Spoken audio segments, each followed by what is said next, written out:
Hi, I'm Debbie Wright from Crosswalk.com, and today we're speaking with Mary Hunt, author of Debt Proof Your Christmas by Revel Books. Why don't you tell us a little bit about your book? Tell us a little bit about Debt Proof Your Christmas. You know, I got into horrible trouble as a young married mom and wife with credit card debt.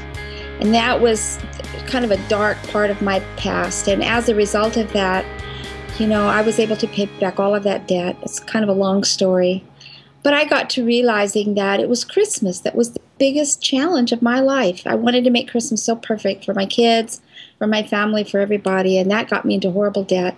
And so it was part of my own recovery and helping other people to get out of debt through my organization, Debt Proof Living, that I realized there are so many things that people can do to not go into debt at Christmas. I thought it was only right that I would put it all into a book for them, and it's been quite a hit. That's a very, very popular book.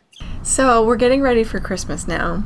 How can we recover from overspending on Black Friday? Well, you know, the thing is that if you overspend, if you go into debt, now I make a distinction between overspending your cash, because you really can't overspend cash. When it's gone, it's gone. So if you blew all your cash on Black Friday, or that's what you plan to do, you're going to have to make some other plans for the rest of the holiday. But, you know, I'm realistic. I understand that people do use their credit cards and then kind of regret it. So there's some choices here. Some of them are difficult. You can take all that stuff back. You can take it all back to the store and say, I made a mistake. I need to get a refund on this. Or if you can't bring yourself to do that, face the music, add it up. What did you put on a credit card? Was it $500? Was it $1,000?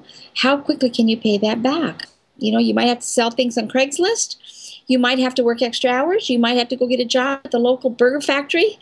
You might have to do some things that don't feel real good. But guess what?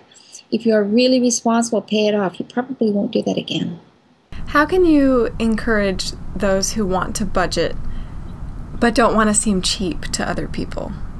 I think you have to examine your heart. And I understand this. Trust me, I spent many, many, many years trying to impress my family, my kids, my friends, that I had just unlimited sources of money, which is absolutely not true. Why do you want to do this? Is it so that person will love you more? Are you trying to get their approval? Are you trying to be someone that you're really not? I think when we look into our hearts and see that, let me tell you something else that will really turn your mind around if you will actually believe it, and it's absolutely true. No one is going to remember the gifts you gave them.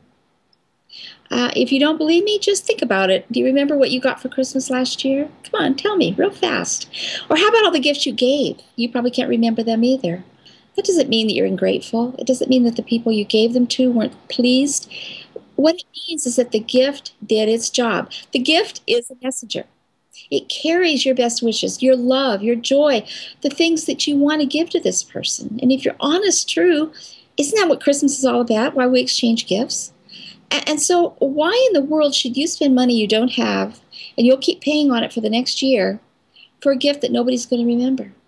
Having fun costs a lot of money, at least in a lot of people's minds. So how can we be financially responsible? How can we debt-proof our Christmases and still create good memories with our family? Do you know what kids really want for Christmas? It's not what we think. It's not all 60 items on their gift list. They want to spend evenly paced time with the people they love. They want to spend time alone with their parents. They want to stay up late at night and sit around the fireplace. And so my suggestion is that you make Christmas last the whole month.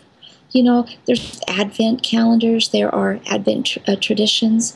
There's lots of these in the book, things that parents can do with just exactly what they have. Make the holiday what children really, really want. Kids love family traditions. And I've filled the books with them. And there's so many things that families can do. And remember, if you do it once, it's a tradition. Just tell the kids, we're going to do this every year. Kids are going to love that. And so give kids what they really want for Christmas. Give yourself the gift of a lifetime. And that's knowing that you go into the new year without any new debt at all. You will have a much better new year, a lot less stress.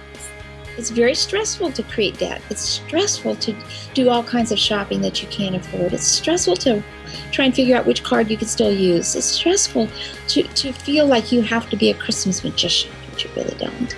I just want to encourage people to not go into debt this year. It'll be the best Christmas ever. For more information about Mary Hunt, check out her website, debtproofliving.com.